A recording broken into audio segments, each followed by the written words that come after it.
Hello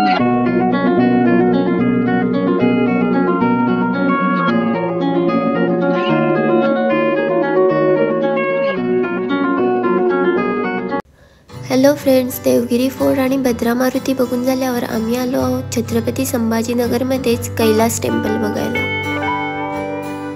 Ellora caves आणि Kailas temple बघण्यासाठी काउंटरवर तिकीट घ्यायला लागतं। इंडियन्सना प्रति पर्सन 40 रुपये आणि फॉरेनर्सना 600 रुपये अशी तिकीटची किंमत आहे। तिकीट काढून झाल्यावर आम्ही थोडा वेळ आजूबाजूचा परिसर आणि कैलासा टेम्पलची हिस्ट्री वाचली। जगातील सर्वात मोठं मोनोलिथिक स्ट्रक्चर म्हणजे एकाच दगडात कोरलेलं हे मंदिर आहे।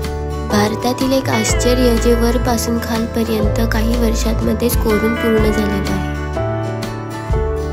इकडे तिकीट स्कॅन केला आणि आम्ही मंदिराच्या दिशेने निघालो।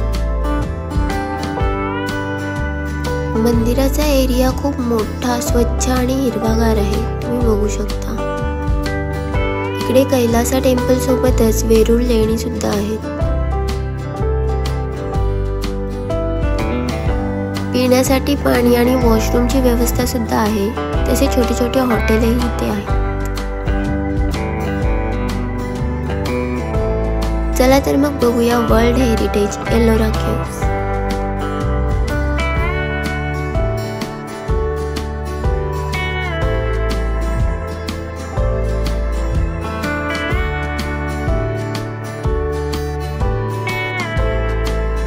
तुम्ही बघू शकता ही कैलासा टेम्पलची फ्रंट साइड आहे। खूप गर्दी आहे। या मंदिराचे खूप काही रहस्य आहेत। काही लोकांना विश्वास बसत नाही की हे एकाच दगडात कोरलेलं मंदिर आहे।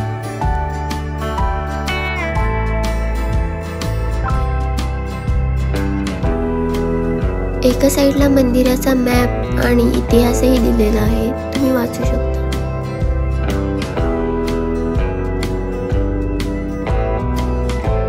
हा मंदिराचा एंट्रन्स आहे। समोरच लक्ष्मी देवीची मूर्ती आहे, तिच्यावर 2 हत्ती सोन्याचा वर्षाव करताना दाखवलेले आहे।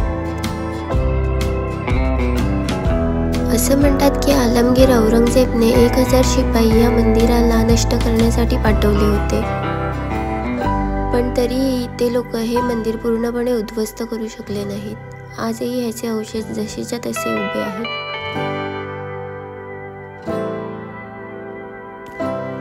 इकडे हा हत्ती आहे ज्याची सोंड तुटलेली आहे आणि हा विजय स्तंभ सुद्धा इकडे आहे, तुम्ही बघू शकता। आणि इंडियातील 20 रुपयाच्या नोटवर जे कोरलेले चित्र आहे ते इथलेच आहे, कैलासा टेम्पल।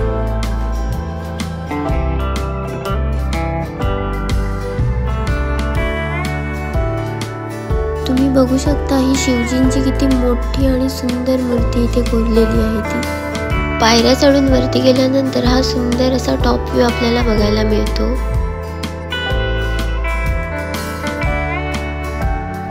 ही नंदीची मूर्ती आहे। मुघलांनी आक्रमण करून याला तोडण्याचा पूर्णपणे प्रयत्न केलेला आहे। समोरच एक गाभारा आहे, त्यात शिवलिंग आहे। चला तर मग आपण बघूया।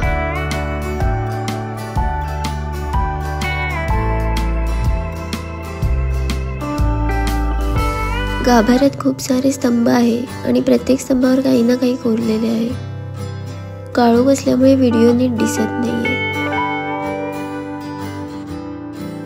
जनरली आधी मंदिर बनवतात आणि नंतर शिवलिंगाची स्थापना करतात, पण हे शिवलिंग थोडं वेगळं आहे। मंदिर बनवताना सोबतच हे शिवलिंग कोरलं गेलं आहे आणि याला माणिकेश्वर असं म्हणतात।